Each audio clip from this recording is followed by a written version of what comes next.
जातस्य हि ध्रुवो मृत्युः ध्रुवं जन्ममृतस्य च तस्मादपरिहार्येऽर्थे न त्वं शोचितुमर्हसि जातस्य हि ध्रुवो मृत्युः ध्रुवं जन्ममृतस्य च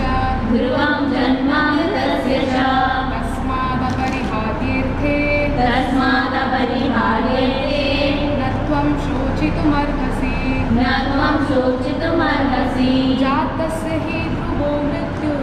जातस्य हि ध्रुवो मृत्युः ध्रुवं जन्ममृतस्य च तस्मादपरिहार्येऽर्थे न त्वं शोचितुमर्हसि. So we'll start off with synonyms. I'll read the synonyms, maybe translation and what you want it. Jatasya, of one who has taken his birth, he, certainly, dhruvaha, a fact, mrityuhu, death, dhruvam, it is a fact, janma, birth, mritasya, of the death, cha, also, tasmat, therefore, apariharye, of that which is unavoidable, arthe, in the matter, na, do not, tvam, you, shochitum, to lament, arhasi, deserve. Translation. One who has taken his birth is sure to die, and after death one is sure to take birth again. Therefore, in the unavoidable discharge of your duty, you should not lament. One has to take birth according to one's activities of life, and after finishing one term of activities, one has to die to take birth for the next. In this way, one is going through one cycle of birth and death after another without interruption. The cycle of birth and death does not, however, support unnecessary murder, slaughter and war. But at the same time, violence and war are inevitable factors in human society for keeping law and order. The battle of Kurukshetra, being the wisdom of the Supreme, was an inevitable event, and the fight for the right cause is the duty of such a man. Why should he be afraid of or brave at the death of his relatives, since he was discharging his proper duty? He did not deserve the bravery, thereby becoming subjected to the reaction of sinful acts of which he was so afraid. By avoiding the discharge of his proper duty, he would not be able to stop the death of his relatives, and he would be degraded due to the selection of the wrong path of action.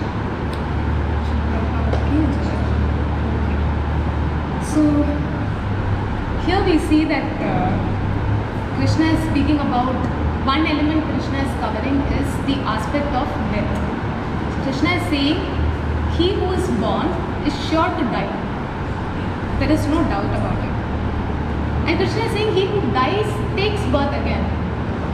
So which means he is implying that the body is perishable but the soul is not. So this is unavoidable. Death is unavoidable, birth is also unavoidable. Till you reach the stage of liberation, both of these keep happening in cycles. So in this unavoidable discharge of duty, now as a Kshatriya, it is unavoidable. You have to fight in order to protect your citizens. You have to fight for the welfare of the kingdom. So in this unavoidable discharge of duty, you should not lament. So don't get overwhelmed. Don't feel so miserable. This is a duty you cannot avoid. So why do you have to worry so much? Why are you so worked up about it? And in the purport, Prabhupada is saying how, so he already mentions here, the cycle of birth and death goes after another without liberation. So liberation is the final stage. After that there is no birth and death. So this does not mean that, okay, so if I kill someone, they'll anyways take birth again. So I might as well slaughter without any restrictions. I might as well, if someone annoys me, I might as well murder them. Or I may just kill animals for my pleasure. Now, we cannot misplace this logic to suit our narrative. Right? So we have that tendency, we manipulate facts to suit our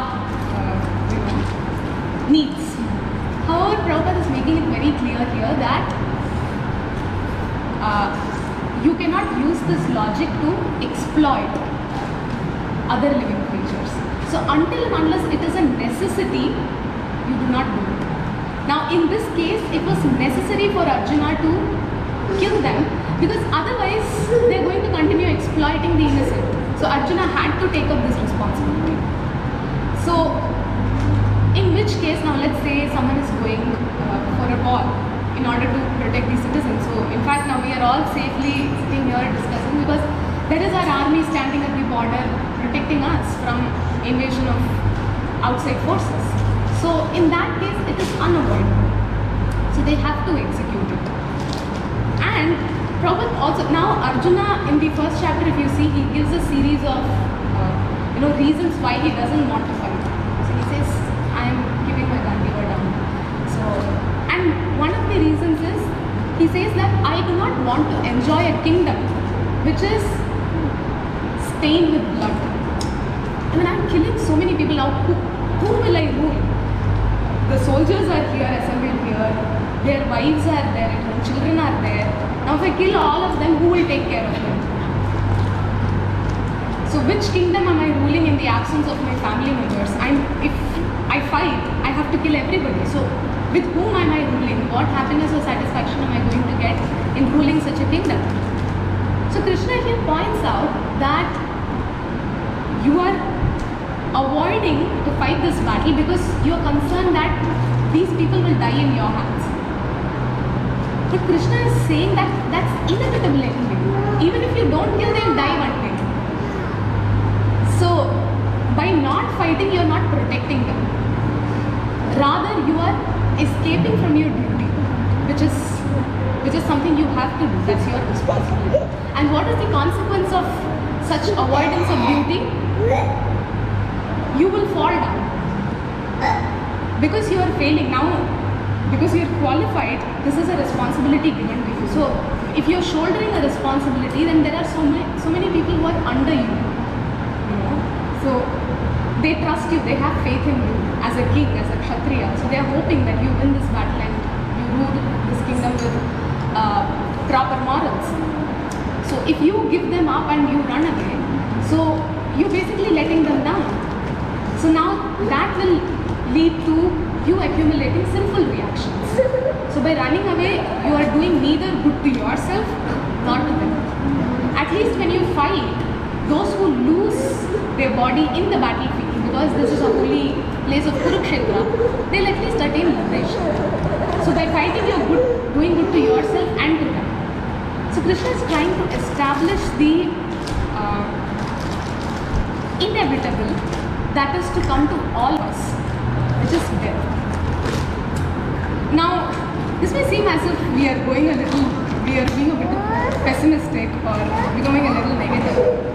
But it's okay to be pessimistic occasionally because that sort of helps us remain grounded with reality.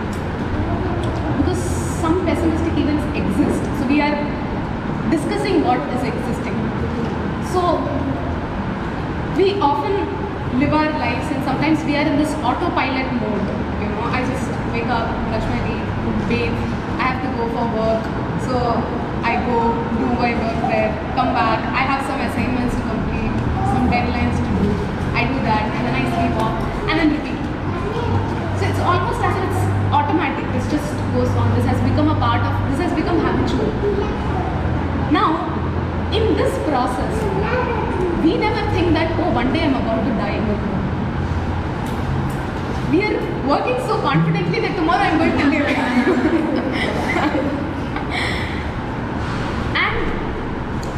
Interestingly, even if someone known to us passes away, we offer condolences. I'm sorry. So-and-so has passed away. But it doesn't dawn on us that I am going to be in that place once. So that is because we see death as an isolated event. It's something that will happen in future. And again, this is a very conditioned form of thinking. That it's there. I'm fine. I'm good. I'm good enough. So, but why is it important? Why is Krishna bringing the aspect of death? And again, he's saying that you will be born again.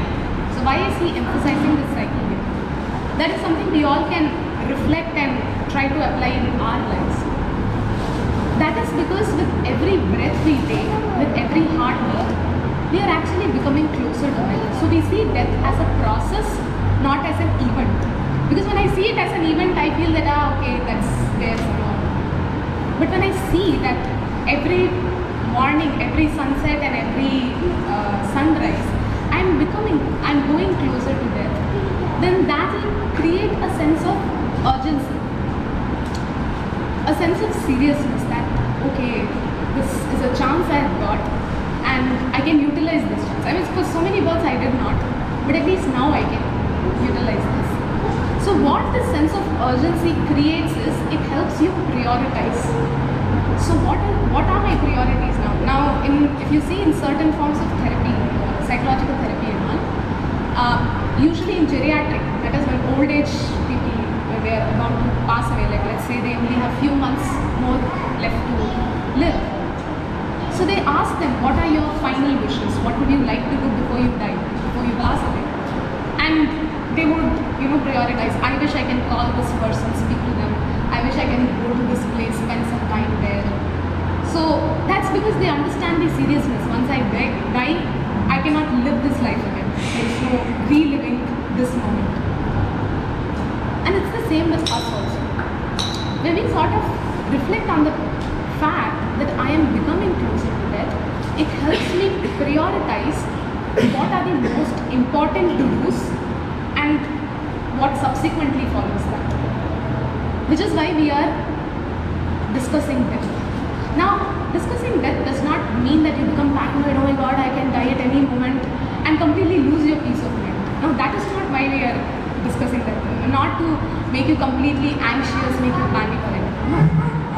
It is to realize that this is a reality and we need to come to terms with it so that we can make informed choices. We can make informed decisions. So,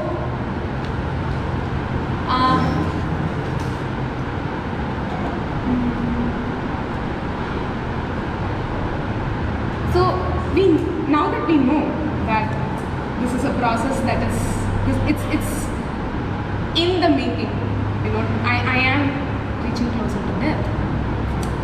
So we need to understand, so priorities as in there are certain responsibilities, certain things I need to do.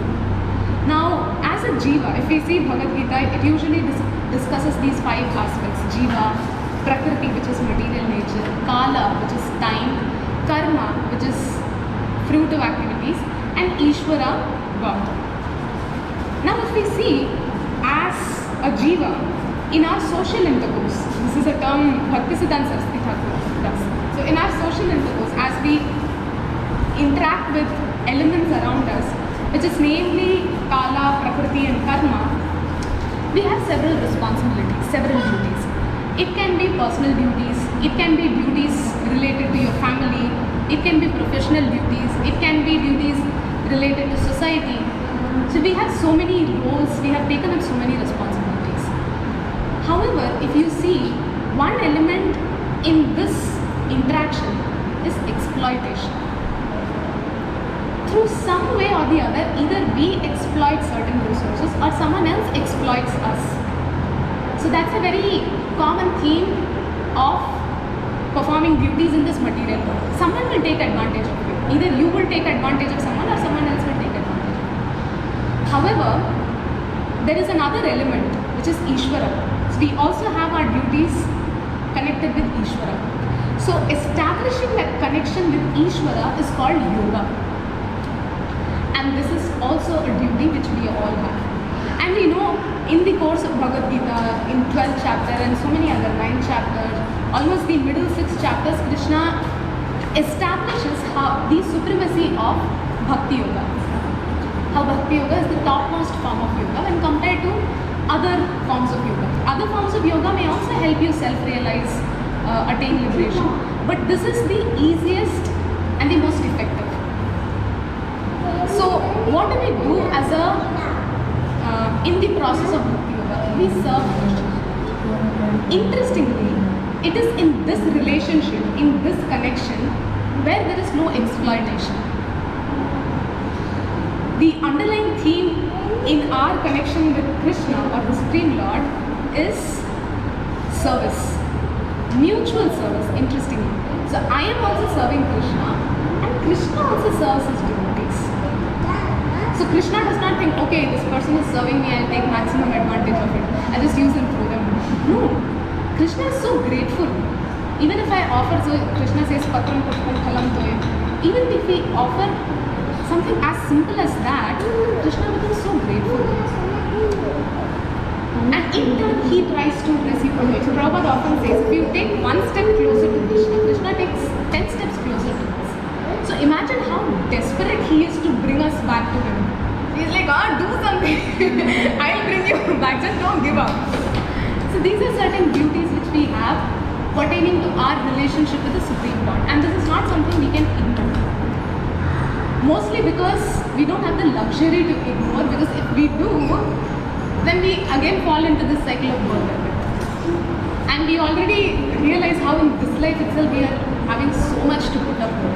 How many problems we have. We have our classmates troubling us, we have our teachers scolding us, punishing us, seeing partiality, politics. We have our co-workers conspiring against us, deliberately not cooperating, doing things which irritate us. And there can be certain very existential crises also existing. So we have to put up with that in this lifetime itself. Imagine having to repeat this cycle again and again. I mean, how much more we have to put up with.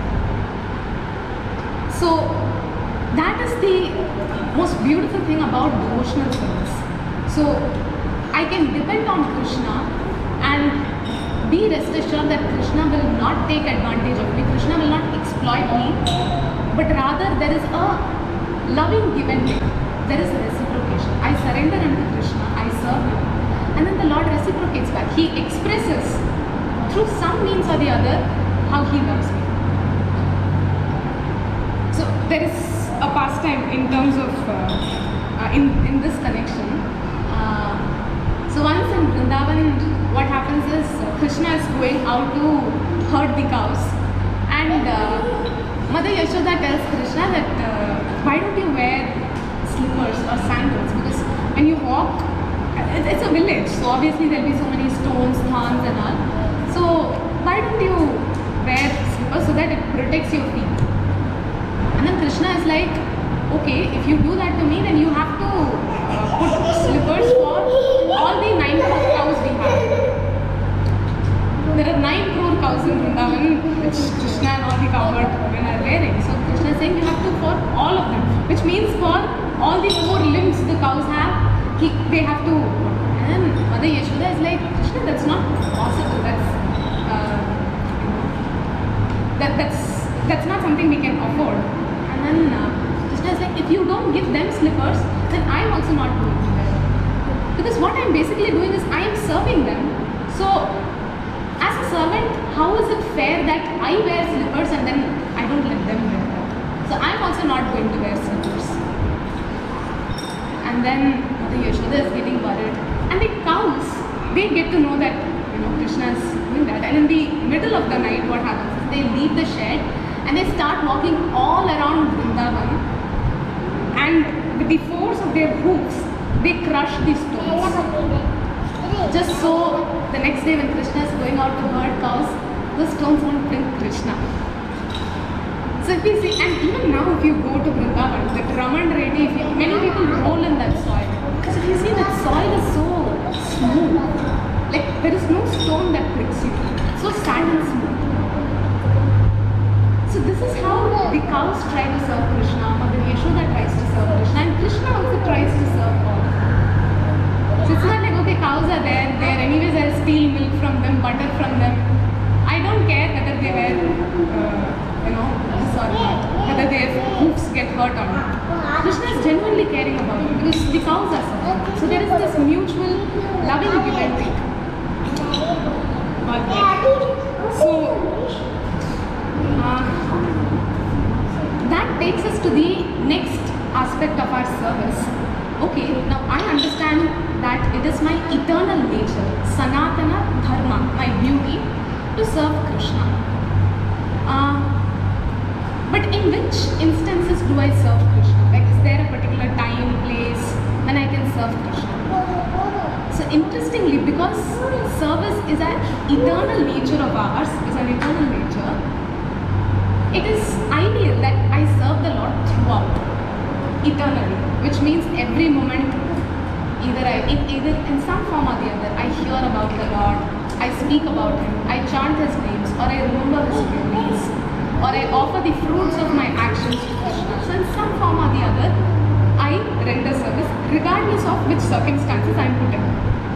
Now if you say Arjuna, he fought, and when he was fighting, he won, he was able to defeat several warriors. So which means he was gaining victory. And then he also lost Abhimanyu, which means he was experiencing loss. So in serving Krishna, he was experiencing gain and losses. And amidst all that, he was continuing to serve Krishna until the purpose of Krishna is attained. So that is a takeaway for us. We may have adversities coming in our life. We may have happy moments. So we don't let ourselves get swept away by happy moments and forget Krishna, like living in the moment and not being aware that this is an arrangement of this. And then in adversity, become completely overwhelmed and caught up in my problems, in my troubles, where I again forget Krishna. So ideally, it is our nature to serve amidst adversities or prosperities. But that is not something I can immediately do. Because it's quite natural. When I get adversities, I get overwhelmed. And I'm happy. I forget. I feel joyful. So there are moments I tend to forget Krishna. So which is why practice is essential. Which is why we are practicing this process of Bhakti Yoga. It is called sadhana. Sadhana means practice. So we are practicing this process, and in the process of practicing we may fall down, there may be occasional injuries happening, but then we don't give up. Like how you know when a baby walks, I mean it's not that as soon as the baby is born, it is born a runner or an athlete. It's like it starts off with, turning around and then gradually standing on hands and knees, crawling, and then standing up with support of something. And in that process, it will try to walk, it will slip and fall down. Just 1 or 2 steps it will take, fall down. But then with continuous practice, it starts working. So practice is essential if we want to attain perfection in life. So if we see, for example, athletes also, I heard that Usain Bolt was able to complete 100 meters in 9 seconds. That's crazy. 100 meters in just 9 seconds. It'll take me 10 minutes to. But how is he able to do that? That's because of practice. It takes lifetime of practice to achieve or accomplish that one performance. That for that one race, he has to practice his entire lifetime. And that's exactly what bhakti is. The test comes at the time of death, which is inevitable, which is unavoidable. But we are given an opportunity. This lifetime is that of practice.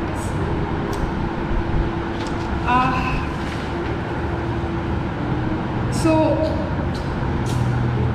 in the process of bhakti, it is essential to follow certain etiquettes, which is what we call as sadachar. It is with sadachar we understand shastra vichar. We'll be able to understand the purports of scriptures. And with shastra vichar, we are able to do prachar. We are able to preach. So first is sadachar, next is shastra vichar, and third is prachar. So by the time you're preaching, you're already trying to mature, trying to grow as a human being. What is the last one? Prachar. So by the time you're becoming a preacher, you're already having a lot of good qualities in you. You're maturing, you're growing.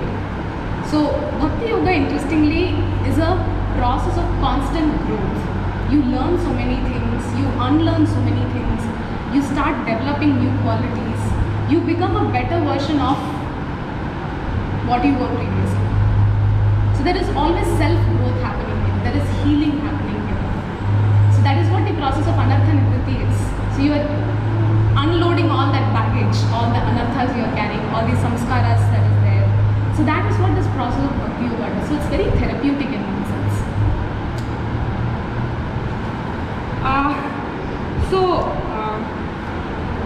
Another aspect of bhakti yoga is, in order to perform bhakti yoga, as I'm practicing, as I'm executing, I need a favorable ecosystem.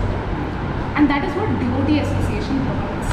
So now that you're sitting here, assembling, taking association of other devotees, hearing from them, that provides a favorable ecosystem for you to continue practicing bhakti. So which is why in this process it is essential to take devotee association. Alright, so we'll discuss few pastimes. So one is taking a pastime from Ramayana. So if you see, once what happened after Lord Ram was banished to the forest, he was staying along with Guha, the boatmen, the tribe Guha, before they went to Panchamati and all. And so they wanted to stay. Guha was, providing them a temporary space for taking rest. So a straw mat. And that night, Lord Ram and Sita Devi, they decided to take rest. So they both were sleeping.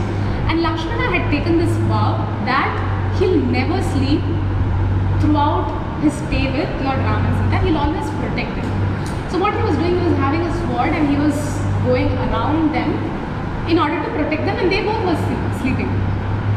Now, Guha will witness this and he'll be thinking, why is Lakshman having a sword and circumambulating Ram and Sita? Is he conspiring with Bharata in order to kill them? Like, get rid of them? And immediately Guha is like, okay, I need to protect Rama and Sita, and he takes a bow and arrow, and in the next, like, there are so many trees, so he hides behind that tree, and just how Lakshmana is circumambulating, he keeps circumambulating around Lakshmana, just in case anytime he's attacking, like, quickly leaving the arrow on ground. And after that, Guha's associates, his soldiers, they see that Guha is having this arrow. So they are wondering, why is Guha doing this? Like, does he want to, is he not satisfied with just taking care of our tribe? Does he want Ayodhya also? So, no. One of them says, oh my God, Lord Ram is my worshipable object. I can't, let him leave in put him at such a risk. So we need to, protect Lord Ram from Guha. And they start circumambulating Guha. So in this whole incident, only Lord Ram and Sita were sleeping.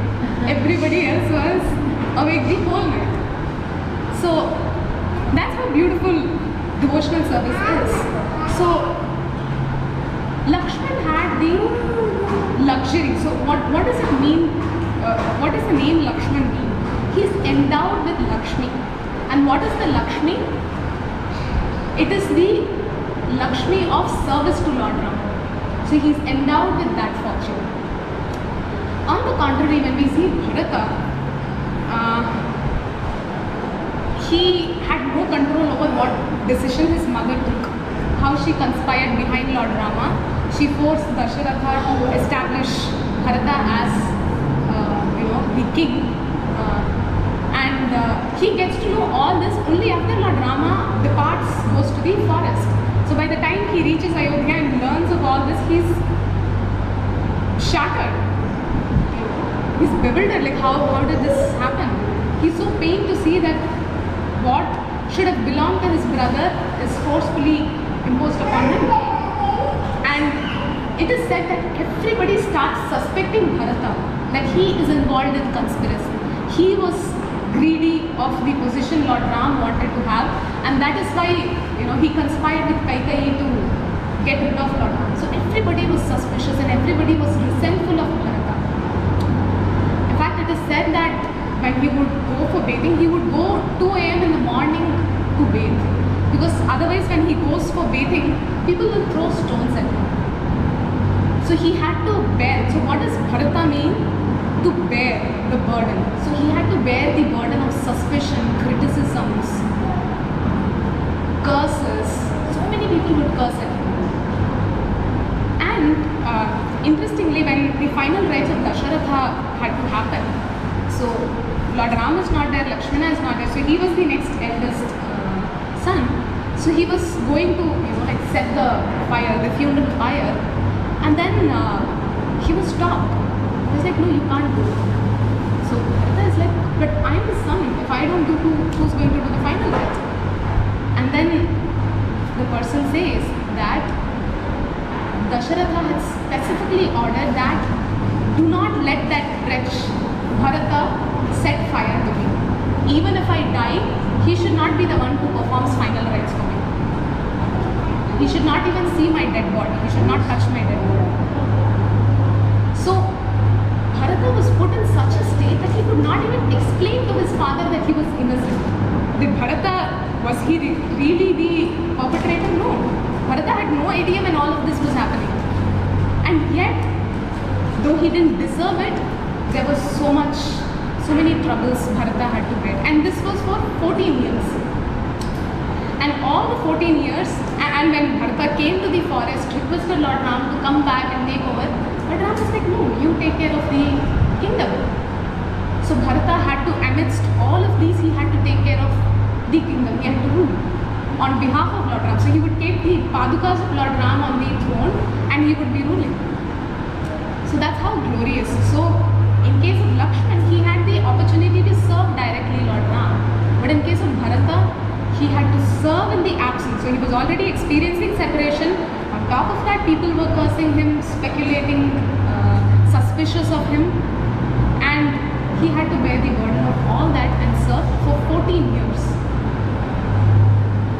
So that's because Bharata, his connection with Lord Ram is that of love.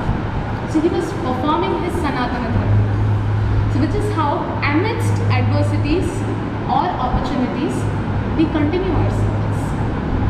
So from him, we learn, our takeaway is, no matter how difficult, it can be overwhelming, definitely.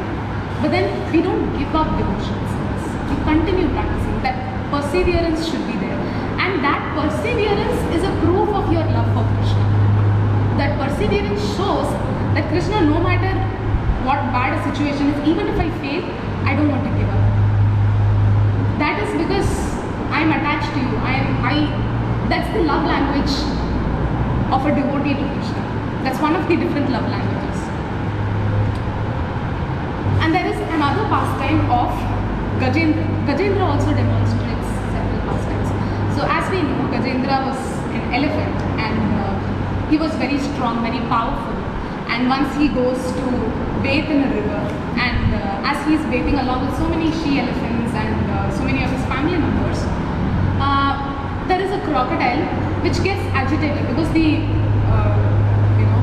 entities in the water body, they all get agitated because Gajendra was taking water, he was pouring on him, he was pouring water on the other people also. So as a family man, he was trying to take care of himself and his family members.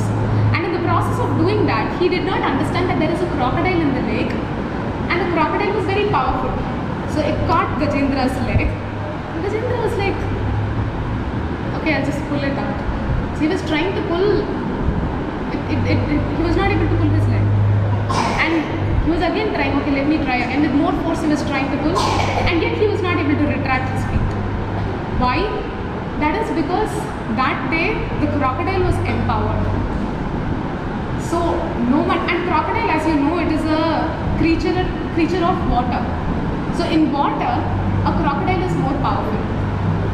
So it was able to successfully catch Gajendra, and the fight, the struggle happened for 1,000 years.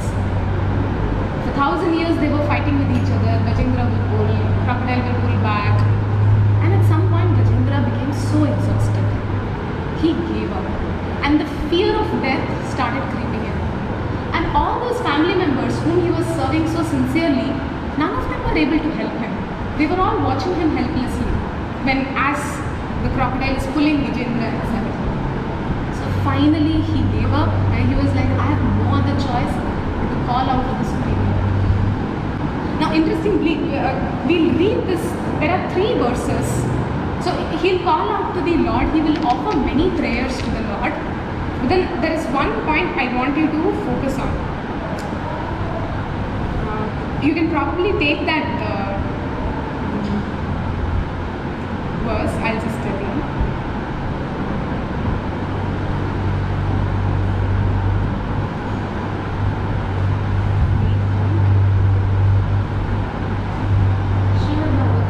Yes, Srimad Bhagavatam.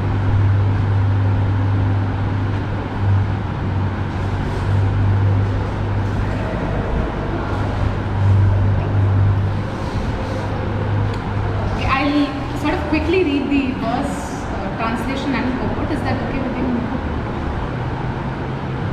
So, Shri Shuka Uvacha, Evam.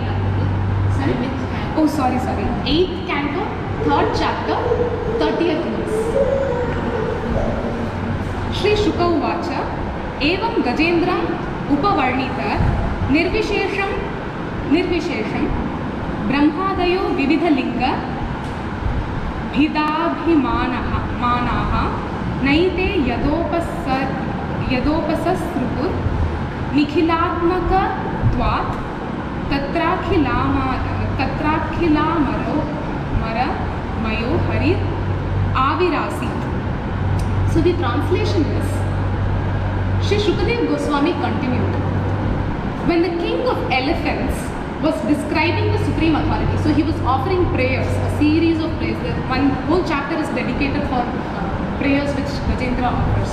So when the king of the elephants was describing the supreme authority, without mentioning any particular person, this is the most interesting aspect. You go through all those prayers, Gajendra will never call out to the name of Vishnu. He'll never say, oh Vishnu, oh Narayana, come save me. Rather, he indirectly describes the qualities. He says, oh Supreme Lord, Saha. You will notice this word, Saha, Tvam. So it's like, unto you, O Supreme Lord, O Supreme Brahman, O Super Soul. So he keeps describing these qualities in calling out, in glorifying the Lord, but he never once calls out directly. So that is what is indicated here. Without mentioning any particular person, he did not invoke the demigods headed by Lord Brahma, Lord Shiva, Indra and Chandra. Thus none of them approached him. However, because Lord Hari is the super soul, Purushottama, the personality of Godhead, he appeared before Gajendra. So if we notice interestingly, this establishes the supremacy of Krishna. So when he is saying, O Supreme Brahman, it is Lord Vishnu who is coming. Lord Shiva did not come, Lord Brahma did not come, none of the demigods came, which means they all understand that this is a glorification of Lord Vishnu. The purport is again very interesting. So the next three verses, so verse 30, 31 and 32, we'll sort of read all this because it's very interesting. Purport. From the description of Gajendra, he apparently was aiming at the supreme authority, although he did not know who the supreme authority is. He conjectured, there is supreme authority who is above everything. Under the circumstances, the Lord's various expansions, such as Lord Brahma, Lord Shiva, Chandra and Indra, all thought, Gajendra is not asking our help. He is asking the help of the Supreme, who is above all of us. As Gajendra has described, the Supreme Lord has various parts and parcels, including the demigods, human beings and animals, all covered by separate forms. Although the demigods are in charge of maintaining different aspects of the universe, Gajendra thought that they were unable to rescue him. Harim vina naiva mritam taranti. No one can rescue anyone from the dangers of birth, death, old age, disease. It is only the Supreme Personality of Godhead who can rescue one from the dangers of material existence. I mean, if you ever have Srimad Bhagavatam copy, this is a point you need to understand. Therefore, an intelligent person, to get free from this dangerous existence, approaches the Supreme Personality of Godhead, not any demigod. As confirmed in Bhagavad Gita, Kamaistes Tair Hrita Jnanaha Prapadyante Anya Devataha. Those who are unintelligent approach the various demigods for temporary material benefits. Actually, however, these demigods cannot rescue the living entity from the dangers of material existence. Like other living entities, the demigods are merely external parts of the Supreme Personality of Godhead's transcendental body. As stated in the Vedic mantras, Sa Atma Angani Anya Devataha. Within the body is the Atma, the soul, whereas the various parts of the body like the hands and legs are external.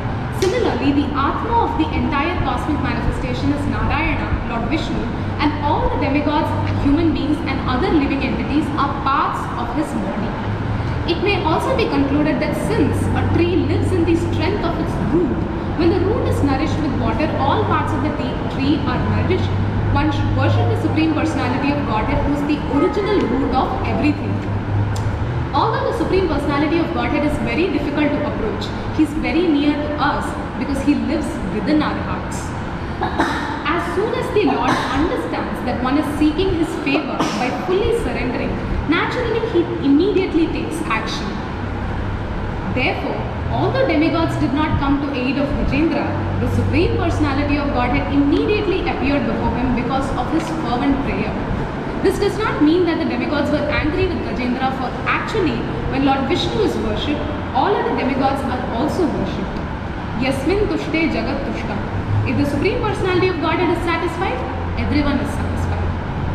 Yatha taror moola nishejanena tripyanti tat skandha bhujopashakaha pranopaharacha yathendriyana tathaiva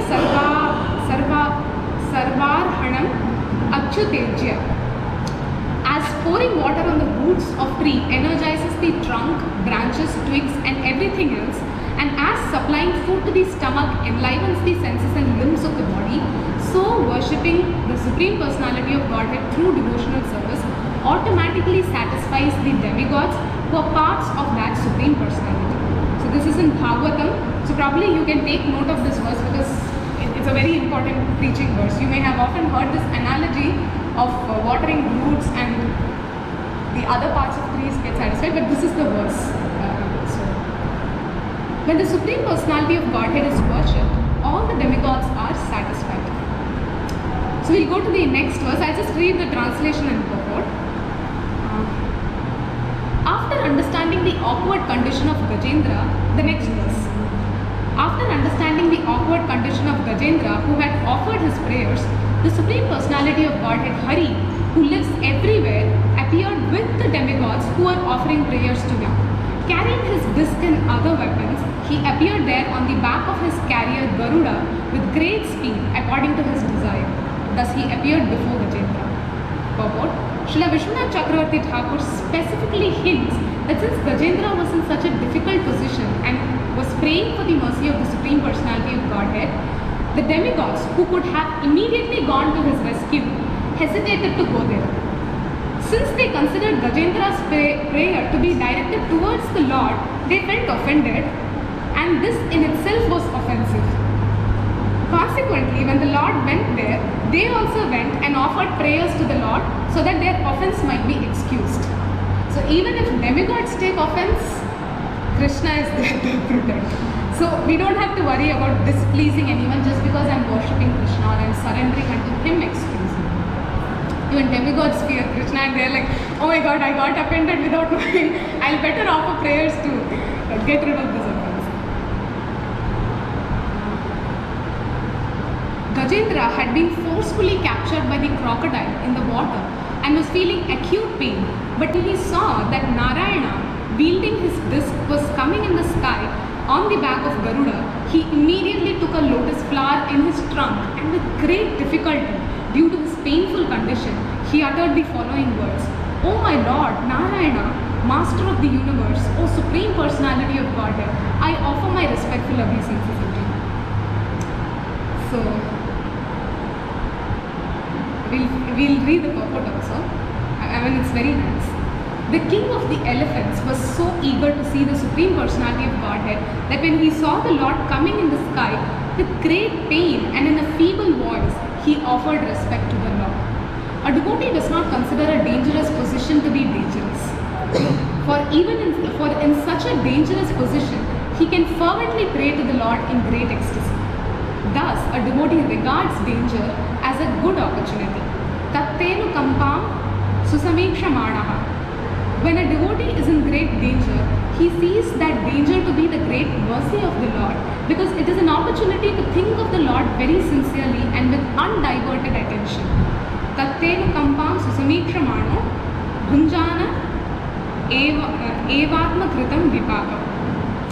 He does not accuse the Supreme Personality of God. This is very important because I think we somehow fall into this tendency. We are like, why Krishna did you put through this? You really want to see me go through such a difficult condition. But then the purport sort of clarifies that. He does not, a devotee does not accuse the Supreme Personality of Godhead for having let his devotee fall into such a dangerous condition. Rather, he considers that dangerous condition to be due to his past misdeeds and takes it as an opportunity to pray to the Lord and offer thanks for having been given such an opportunity. When a devotee lives in this way, his salvation, his going back to home, back to Godhead is guaranteed. We can see this to be true from the example of Gajendra, who anxiously prayed to the Lord and thus received an immediate chance to return home back to Godhead. So weren't these three verses so nectarian? Like how it so beautifully connects that Gajendra in such a dangerous position when he becomes anxious of death approaching him. Fortunately, Gajendra in his previous life was King Indradyumna. He was a devotee of the Lord. And because he was devotee practicing devotional service, though in the next birth he took the form of an elephant, when he was in danger, at least after 1,000 years he remembered, okay, let me call on to the Lord, and he offered those prayers. And of course he was feeling awkward because he's in so much pain and he's in the body of an elephant, so he's not able to offer prayers to the Lord properly. But still, because he had practiced, that practice is helping him, at least in the next birth. And what we notice is Gajendra, even as an animal, is performing his duties. He's performing his duties to maintain his body, he's performing duties to maintain his family members, he's taking care of them. And yet, despite that, despite performing his duties, there is a crocodile that is catching him and there is no escape out. And we are in similar conditions. We also perform our duties, our personal duties and all other duties in our society, family. But then, inevitably in this forest, one day we will also be caught in this crocodile-like situation. This crocodile-like situation can seem like anything, and it will definitely happen. That much can be assured. It may not have happened to you till now, but it will happen.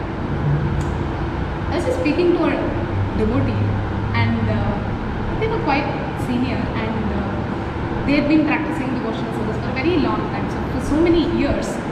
And they were sharing how after so many years of practicing devotional service, this is the first time I have been put in such a condition that I don't see any way out. This is such an overwhelming situation. Now, I'm speaking about a senior devotee, someone who's been practicing devotional service. So, that is something we all need to. And however, she's able to come out of it because she is taking shelter of Krishna. So Krishna is helping her out. So am I in that position? Am I in a position where I'm ready to receive help from Krishna? But if Krishna has to help me, I have to show him that I am receptive, I am open to receiving your help. But if I am like, hey, I am so busy and I don't have time for you, Krishna also is not going to reciprocate with us. I mean, it's like forcing help on us. So, which is why this duty towards the Lord is unavoidable. And now we may be thinking, oh my God, I have to do devotional service. If I don't do devotional service, then I'll get into trouble, I'll get into a huge problem, and that will overwhelm me. This and that. So we start getting very paranoid. Sometimes we may have that tendency that, oh my God, if I don't do devotional service, if I, we sort of get caught up with so many do's and don'ts that we forget our goal, which is to please Krishna, which is to always remember Krishna and never forget Krishna. So this leads to a state of lamentation. So we are so caught up with the externals affecting us, that we are forgetting that, hey, the Lord is there. He's there to protect us. So that's exactly what Krishna is trying to say, establish to Arjuna, that you should not lament.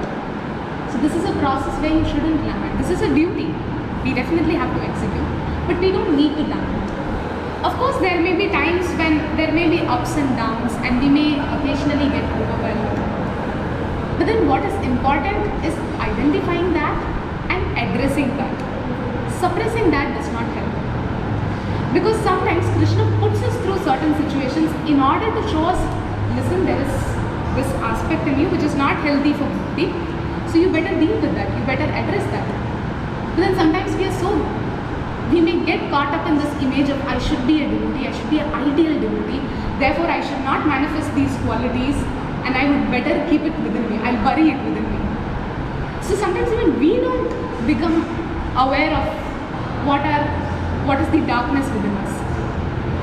Interestingly, Krishna will keep putting you through similar situations until and unless we come to terms with that darkness and then address it. So what are the different ways of addressing it? So you study Shastras. This is something I've heard from so many devotees. They say that when I'm so distressed, I take shelter of Bhagavad, I take shelter of Bhagavad Gita, and when I'm reading something, currently when I'm reading something, that will be like an answer to my question, or that will be like a solution to my problem I'm facing. So taking shelter of Shastras, opening up to a devotee, being vulnerable to a devotee. So this is what Rupa Goswami says, sharing in 6 loving exchanges between devotees. One is sharing your heart in confidence. So you're telling them that genuinely I'm having this problem. It could be in any aspect of your bhakti. It can sometimes be that my faith is shaky. I am not able to have that faith. I'm going through this situation. It's very overwhelming. And I'm finding it difficult to see this situation as an arrangement of Krishna. I don't know, I'm struggling. What do I do? How do I go about it? So sometimes the devotee may give association, and sometimes Krishna may give you mercy through devotees. The devotee will be given intelligence to say what is useful for you. And chanting is very important. So you take shelter of the holy names. So in fact, Bhaktisiddhanta Saraswati Thakur in Namamrita, he says how there are only 2 entities in this material world who are spiritual. One is the living entities, all of us, and second is the holy names. So holy names are actually spiritual, they are breathing, they are living. So we don't see holy names as just a bunch of, a combination of vowels, syllables, sound. No, holy names are living. Radharani and Krishna are present in that holy names. So we take shelter of holy names also. And a lot of times when we even open up, take shelter of holy names and sort of have a dialogue, I'm going through something like this. Don't you think this is similar to Arjuna taking shelter of Krishna? So we follow in the footsteps of Arjuna that way. Seeing the holy names as non-different from Krishna. So Ayendra Prabhu, he started this 24-hour Kirtan in Vrindavan. And in one of his lectures, he was saying that how Krishna is saying Sarva Dharman Parityajya Mamekam Sharanam Vraja to Arjuna. So which means you surrender only unto me. Now in Dwapar Yuga, Krishna was there personally, and therefore Arjuna was able to take shelter of him. But in Kali Yuga, where is the person Krishna? So whom do I take shelter of? So therefore in Kali Yuga, it is Sarva Dharman Parityajya Namekam Sharanam Vraja. So you take shelter of the Naam, the holy names of Krishna. So holy names of Krishna are non-different from Krishna. And what else could you do? So one is devotee association, chanting, reading.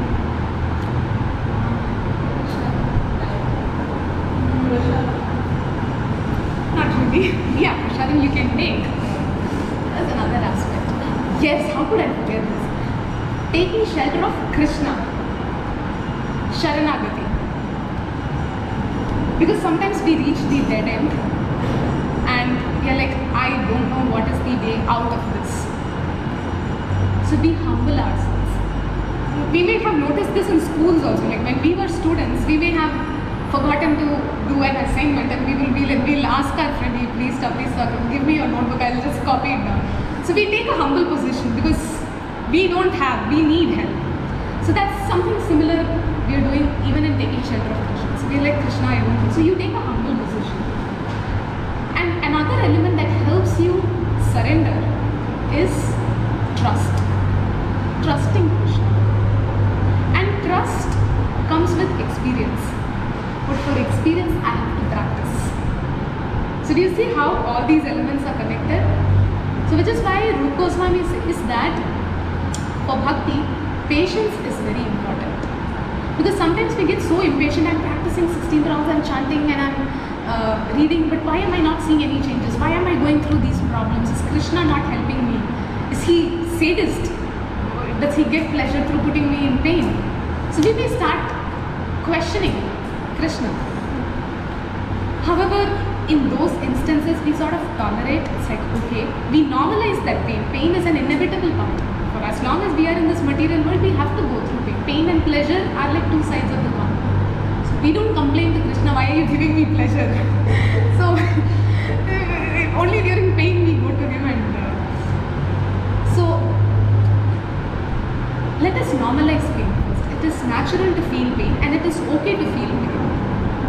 And pain is definitely not a natural state of living entities because by nature we are Satchit and Ananda. So it's definitely not natural. But we are also not in a natural environment. We are in this material world and we are so incompatible with the material world. So therefore, there is the saying by Viktor Frankl where he says, it is normal to react abnormally to an abnormal situation. So it is quite normal to experience pain, get overwhelmed by pain when they are happening because that is not our original nature. But practice helps us counter condition. Practice helps us come out of that conditioning of pain and pleasure. So with practice, you get experiences and in this note Prabhupada again mentions like there was a conversation between Prabhupada and his disciples and Prabhupada one day asked his disciples, how do you trust Krishna consciousness? How do you know that this is effective or this is the process you should practice? So the devotees were some devotees they started speaking philosophy. They're like, according to Rupa Goswami, according to this scripture, that scripture, and that is why we should practice Krishna consciousness. And then there was one devotee who said, it is through experience I understand Krishna consciousness is effective. And then Prabhupada was like, yes. So this is how you know the process is effective, chanting is effective. And with experience, trust develops. Because inevitably when you're put through the situations, in my interaction with devotees also I have seen them, they sort of get overwhelmed and they're sharing that, I'm going through so much and it's difficult for me to handle, but I was crying in front of Krishna. I was taking shelter of Bhagavad. I was like, I have no choice. I'm surrendering unto you, Krishna. So surrender also happens in the spirit of desperation. So I'm desperate, humble, and I have faith.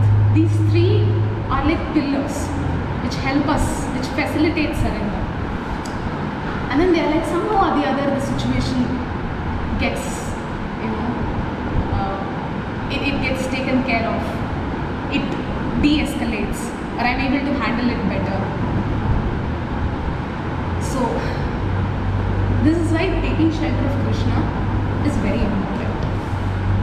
And these are all inevitable duties as a devotee.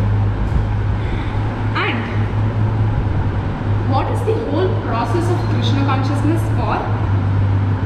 What is the sum and substance? That is to depend on Krishna every moment. So even when someone is sort of praising us, we attribute the glories to Krishna because we see ourselves in connection with Krishna. I'm a part and parcel of Krishna. So whatever qualities I have is originally present in Krishna. Just as how a spark has the qualities of fire, I share some qualities of Krishna in minuscule amount, but I still. So if you see any good in me, I owe it to Krishna. So that way, you're able to maintain the spirit of humility. So when someone is praising you, you're not like, yeah, thank you, I deserve the praise. So you don't get into that spirit of entitlement, and you don't demand Krishna also that I'm surrendering unto you, I'm performing devotional service, you should help me. What are you doing just standing there in temple and having your flute? Hello, what's happening here?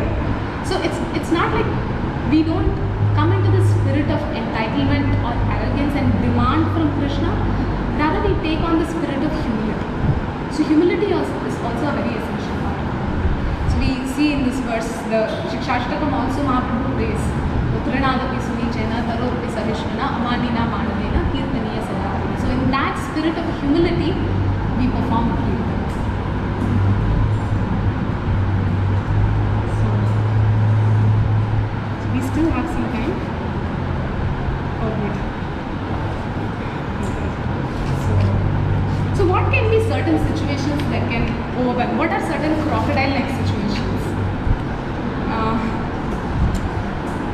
I'll just give you a couple of examples, and you may have many more from your experiences. I'm speaking from my experience and what I've heard from other devotees. So some situations may be where you're faced with some stress and you're not able to handle your emotions. You're caught in a position of being emotionally dysregulated. You may snap back at a person, or you may feel overwhelmed that you may cry on the spot, or you may get so annoyed and irritated that, though not in front of that person, behind their back you may swear at them. Or sometimes we may get caught up in this image of ideal life, perfect relationships, and we may end up falling for the wrong person. I mean, that's the classic nature of Maya. It's like, come, this is water body in the desert of material existence. This is the, come have pleasure. So we may fall for the trap, and we would realize that that's just a mirage, that's just an illusion. So what happens, we may get caught up in, let's say, toxic situations or toxic relationships, as a result of which a lot of your insecurities creep out, a lot of our anarthas get magnified. And sometimes in our dealings with other people, even regular people also, sometimes we may see that there is certain darkness that is coming out. I may struggle with envy. Like when I see that this devotee is giving attention to this devotee, but I have also done service. So, excuse me, I am also entitled to some of your attention. So sometimes the jealousy or envy may creep out. So now we understand that these are not healthy. So therefore these are our should nots. We ideally don't do it. However, it may also it's essential to have a healthy level of guilt, that okay, I feel guilty, that I shouldn't be that way, but also not excessively shame yourself, like, you useless piece of trash, how could you feel jealous, how could you feel envious, you're a devotee, you're practicing devotional service, how can you get jealous? I mean, Krishna is saying that a devotee who is tolerant, a devotee who is devoid of envy, they are dear to me. So how am I going to get dear to Krishna if this is going to be my condition? So we exercise tolerance. We don't just tolerate others' mistreatment of us, others' anarthas, we tolerate our own anarthas also. So we take this neutral, patient stance of an observer. We look into ourselves, what is it that is getting triggered? This situation is hurting me. What is it triggering?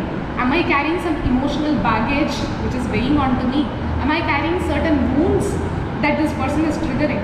Now, let's imagine a person is running and the floor is rough. So when they fall down, they trip and fall down, because of the friction, the skin gets cracked. So what happens? They bleed, they get injured. Next time, if I have to, by any chance, without knowing, if I just mildly touch that wound also, I may flinch. But then do you see the difference in stimulus? The first time I fell down, for that injury to happen, there was an overwhelming stimulus. I had to, with so much force, I had to fall down in order to get injured. But in the next time, someone just touching it itself is making me feel so pain. Which means I'm carrying some wound. So just as how physical wounds can have this consequence, we also carry certain psychological wounds. So when someone is saying something but they don't mean it, and yet I take offense, so that means I have some wound, and Krishna is telling me that you need to work on that. So instead of seeing these sort of reversals as punishment. So we may think, oh, Krishna is punishing me because I'm jealous. No, Krishna is giving you this situation in order to make you be aware that you're feeling jealousy, you're feeling jealous, or you're feeling envious, or you're struggling with emotional dysregulation. You need to work on it. So Krishna is coming from a position of being a compassionate mentor. So he's trying to help us. He's desperate. That's why he's putting us through all the situations. Learn, come out of it. So the way we see Krishna, we may have to change our lens. So instead of seeing Krishna as someone who's a dictator, who puts a lot of pressure on me, who gets happy seeing me sad. No, those are some things we need to unlearn. Right from our childhood we are taught that kadavul kannu kuthirom. So you have to be very careful. If you do something mistake, God will punish you.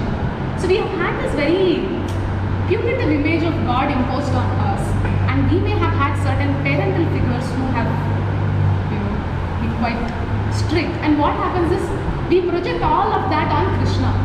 So no matter how many devotees glorify that Krishna is very compassionate, he's so loving, they're like, we still have doubts, we still have our insecurities. You're saying he's merciful, but why is he putting me through this situation? So we make unnecessary links, unnecessary connections when that is not the case. So we misunderstand Krishna. Because only when we see Krishna as our well-wisher, would I trust him? Would I take shelter of him? Because if I don't trust Krishna, if I see him to be the source of my problems, then I will not have the faith to surrender it. So we need to swap this vision. I see Krishna. Krishna is putting me through this situation because he wants me to learn something out of it. So I have, when I go through some difficult situation and I speak to my mentor, the first thing she asks me is, what are your learnings? What do you learn from this incident? So that is very important. What is my takeaway? And it may be initially difficult. It may be initially difficult to immediately think and take away. But let that phase go. Your emotions may take a turn, and then it will reach a plateau. So in that process, take shelter of Krishna.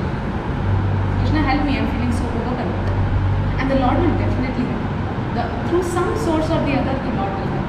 It can be either through devotees or any source for that matter, the Lord will help. And experiencing this, you will develop faith.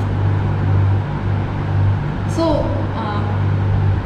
Bhaktisiddhanta Saraswati Thakur, he says that only if you put efforts will you receive mercy. However, you should not think that I am getting mercy because of my efforts. Because in that case, I think I am the doer, that I am the controller. So I am controlling Krishna. So by serving him, Krishna, I am making Krishna give mercy to me. No. So he's saying, you shouldn't think that because you're putting efforts, Krishna is giving. Krishna is giving mercy because that is costless. Though you may not be deserving of it, but Lord, out of his own free will, out of his own choice, because he's desperate to bring us back to him, the Lord is giving mercy. So therefore, when we are putting efforts, we need to have the faith that the Lord will definitely help in some form or the other. Because usually when we are caught up in a particular problem, in a particular issue, it's like I'm just seeing one piece of the big puzzle. So because I'm just caught up with a part of the whole, I may not see what the bigger arrangement Krishna is making for me. So we need to trust the process. And now that you're all in the process of devotional service, be rest assured that the Lord will protect. And the Lord makes several promises. He promises in several instances in Bhagavad Gita. He says how he does not let his devotee get vanquished. So we have faith in those statements, and you will experience it. And so as you practice bhakti, how do you know that bhakti is effective? You observe changes in you. So self-awareness is a very essential aspect of bhakti. You need to be aware of what are my internal states. And look at your internal state from a position of an observer. Don't take the position of an extreme criticism, or also don't become so extremely complacent also. It's like take a balanced neutral approach and be an observer, a neutral observer. Write things down, this is what I'm struggling with, and then what? So once you identify problems, you will be able to work towards solution. You can take a solution based approach. So now for instance, if I'm facing stress, some people may turn to Instagram shorts or YouTube shorts for dealing with stress. So that's basically not dealing with stress, that is avoiding stress. So they get the temporary pleasure of surfing net, but does that really solve the problem, or does that take me closer to Krishna? So I need to make sure whether my coping mechanism to the problems thrown around me, is it taking me closer to Krishna or is it taking me away from Krishna? So in the initial stages, we may need to take guidance from devotees, so which is why you have your mentors, and then you may have taken aspiration from Guru Maharaj or Guru, so you take shelter of them, you listen, hear from them regularly. Now all of that will sort of help you recalibrate your focus on the vision and vision of God. So the interesting thing about bhakti is the process is also bhakti, the goal is also bhakti. So you're already practicing the goal, you're already there, but it just needs some fine tuning